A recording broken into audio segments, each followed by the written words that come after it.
Nous évoquons dans Regards croisés ce soir la Guinée équatoriale. Le dialogue politique s'est donc ouvert, mais sans les principaux opposants. Nous parlons de l'autre Guinée, l'opération Ville morte à Conakry contre la hausse du carburant, la hausse des prix du carburant, bien sûr. La Côte d'Ivoire et la naissance du parti unifié du pouvoir, mais au rabais, puisque le PDC de Bédier n'y est pas, et le Togo, le PNP, qui se désolidarise des nouvelles manifestation de l'opposition qui débute demain sur le plateau avec moi. David Diagbavi de togosite.com. Bonsoir David. Bonsoir Samuel. Adam Adjonou, Vision d'Afrique. Bonsoir Adam. Bonsoir Samuel. Et Chris Sega, Express Info. Chris, bonsoir. Bonsoir à tous les téléspectateurs, bonsoir à toutes les téléspectatrices. Nous allons en Guinée, la Guinée équatoriale, je vous le disais, un dialogue national voulu par le président Teodoro Obiang Bazoko s'est ouvert lundi en l'absence des principaux leaders de l'opposition et après l'annonce d'une amnistie de prisonniers politiques restés jusque-là lettre morte pour le président Obiang au pouvoir depuis 1979. L'objectif de ce dialogue est de permettre une large participation de tous les acteurs politiques pour préserver la paix et le développement que connaît actuellement le pays. Alors, qu'est-ce qui peut, David Diagbavi, expliquer que on veut un dialogue qu'on juge, enfin qu'on dit national, et déjà les principaux opposants n'y sont pas? Ça s'explique aisément par le manque de volonté du gouvernement en place d'aller vers des mesures de sécurité assez avancées. Au-delà de la décision prise par le président de gracier les politiques en prison. Voilà, et cette loi d'amnistie qu'il a prise, ça ne suffit pas parce que vous savez déjà que la Guinée équatoriale, c'est un pays enclavé qui est dirigé par un président dictateur qui est au pouvoir depuis 1979 et qui refuse toute liberté d'expression, toute visibilité démocratique dans ce pays. Il a réussi à faire exiler tous ses principaux opposants qu'il a même taxé. Je crois qu'il a même taxé un de ses principaux opposants, Severo Moto, de vouloir déstabiliser son régime. Et en cela, il y avait une parodie de justice qui a été rendue rapidement pour l'inculper. Severo Moto a pris le chemin de l'exil et depuis le Portugal, je pense, il n'arrête pas de claver son innocence. Et cet appel au dialogue lancé par le président Teodoro Obiang ne peut pas recevoir une écoute attentive de la part de ses opposants parce que pour plusieurs de ses opposants, c'est un piège tendu. Lorsqu'ils reviendront dans le pays, le risque est assez élevé pour qu'ils se voient arrêtés et enfermés. Et donc, c'est ce qui explique l'absence de l'opposition autour de ce dialogue. Déjà que les principaux sujets qui devaient être débattus au sein de ce dialogue ont été décidés par le pouvoir en place. Donc, c'est un choix unilatéral fait par le gouvernement en place qui appelle à ce dialogue, un dialogue qui véritablement ne pourra pas réussir à réunir toutes les couches politiques de ce pays, même si une grande partie des partis de l'opposition a répondu présente. On sait quand même leur appartenance politique, on sait quel profil politique ils ont. Les principaux partis de l'opposition de ce pays ont brillé par leur absence. Ça donne forcément à réfléchir. Est-ce que Chris Segas, le président équato-guinéen, n'a pas suffisamment convaincu ses principaux opposants pour qu'ils répondent à son appel? Je crois que tu as bien dit le mot convaincu, il ne les a pas rassurés, tout simplement, mon cher Diagbavi l'a dit tout à l'heure. Et déjà pour inviter ceux qui sont à l'extérieur, c'est-à-dire les opposants guinéens qui sont à l'extérieur, il faut déjà qu'ils arrivent à rassurer, à faire participer ceux qui sont sérieux, des opposants sérieux qui sont à l'intérieur du pays. Déjà, l'opposant numéro 1, qui est le chef des citoyens pour l'innovation, Gabriel C. Obiang. Voilà, Obiang qui est à l'intérieur, a tout le mal à s'exprimer. Il a enfermé une vingtaine au moins de ses membres. Une trentaine de ses membres et un au moins mort en prison. Déjà, s'il n'a pas pu rassurer celui-là et qu'il fait signe à ceux qui sont à l'extérieur de lui, c'est comme si un lion qui est en train de citer, je ne sais, à une table de dialogue des brebis. Il est normal. Et puis les faits historiques aussi ne parlent pas bien pour ce président-là qui est au pouvoir depuis 39 ans, depuis 39 ans, qui va boucler 40 ans l'année prochaine. Et vous vous rappelez dans quelles conditions il est arrivé au pouvoir par un coup d'État en démettant son oncle et en le faisant fusiller quelques jours plus tard à l'issue d'un procès expéditif. Celui-là qui en dehors de l'Afrique même, avec ses faits d'armes, son enfant qui est mêlé, non pas seulement son enfant lui-même d'abord, et au moins une dizaine de personnalités de haut rang du régime arrêtées dans des divers délits liés au trafic de stupéfiants, de drogue, etc. Ce n'est pas un régime recommandable.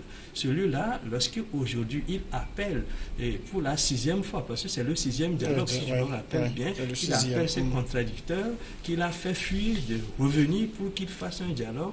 Et je crois que même si c'est le 6e, ce dialogue-là ne marchera pas. C'est pour cela d'ailleurs qu'on l'appelle ce dialogue le dialogue de Obiang Nguema. Ce n'est pas le dialogue du peuple équato-guinéen, mais son dialogue, il a décrété et il a fait accompagner d'une mesure d'amnistie. Cependant, il n'a pas libéré les prisonniers politiques. Alors là, quand ça se passe comme ça, je crois que les partis politiques de l'opposition qui participent à ce dialogue-là, on peut tout simplement dire que c'est des partis postiches qui veulent accompagner, qui veulent aider Obiang Nguema à faire de la cosmétique. Alors, est-ce que c'est parce que Adama Adjaranou Obiang Nguema n'a pas tenu sa promesse d'amnistie, n'a pas vraiment libéré, qu'il n'a pas finalement rassuré les autres sur ses intentions? Vous savez, lorsqu'on passe tout le temps pendant près d'une trentaine d'années à opprimer son peuple et à ne pas à dire une chose et son contraire à la fois, ce n'est pas quand même en 2 mois ou en 3 mois qu'il faut rassurer ceux par devant toi.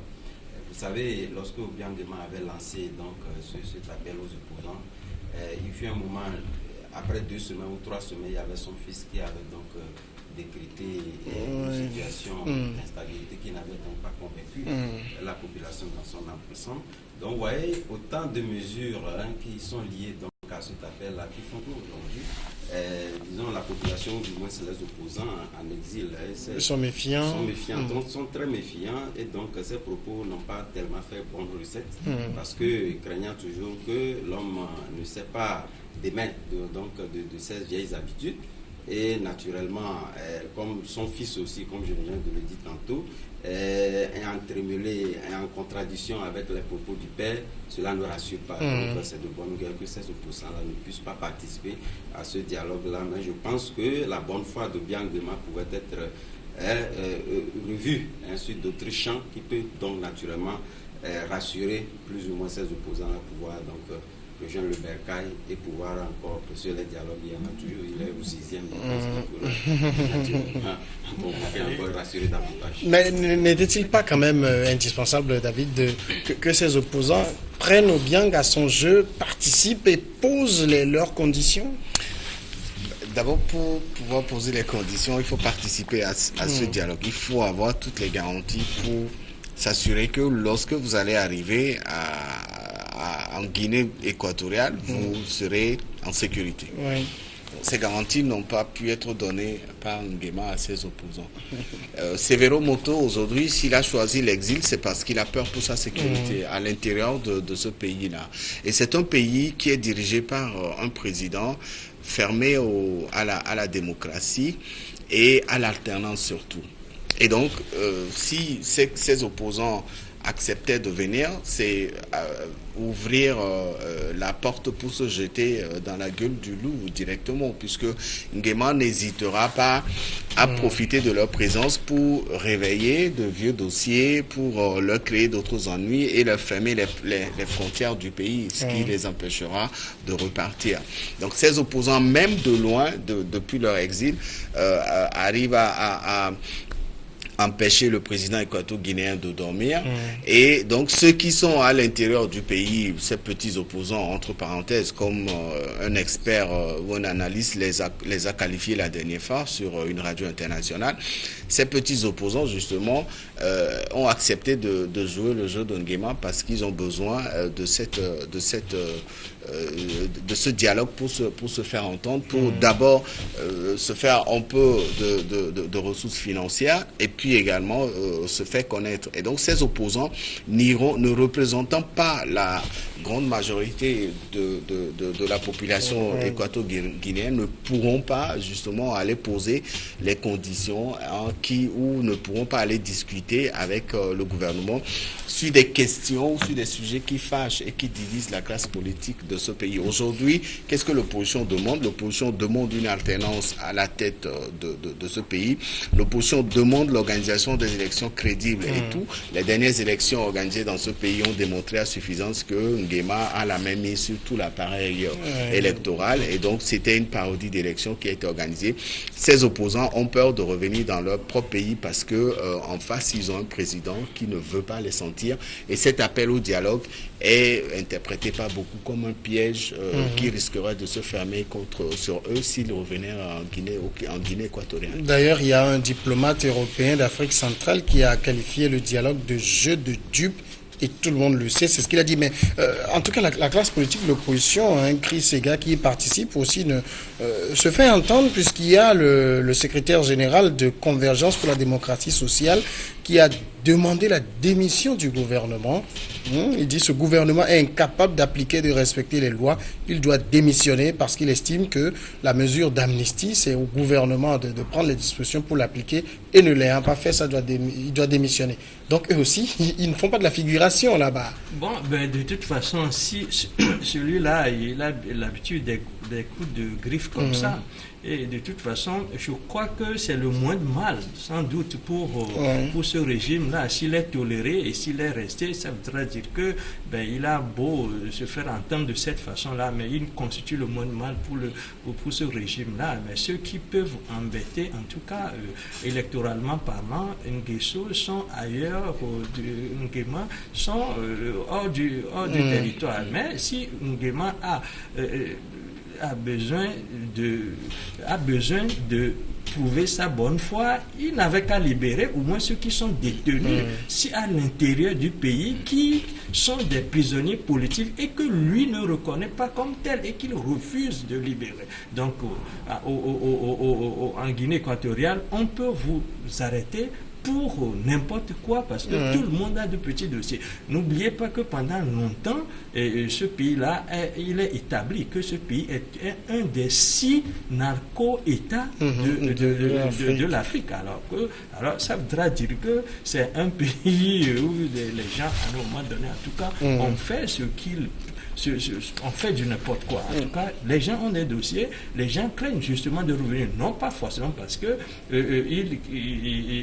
ils ne veulent pas revenir, veulent accabler davantage Nguema, mais tout simplement parce que, connaissant le président qu'il est, on ne veut pas s'amuser avec le feu, parce que vous pouvez revenir, on ne vous accable pas avec un dossier forcément politique, mais un dossier qui peut être un dossier vrai, et qui peut être un dossier vrai, parce que vous avez travaillé pendant longtemps à l'intérieur de ce pays-là, qui a été un des pays qui a été doigté comme un pays où on peut se permettre la famille, les membres de la famille du président, les membres même du gouvernement, des ministres ont été arrêtés un peu partout. Son fils même a été arrêté. On va marquer la pause et revenir juste derrière la pause sur ce même sujet.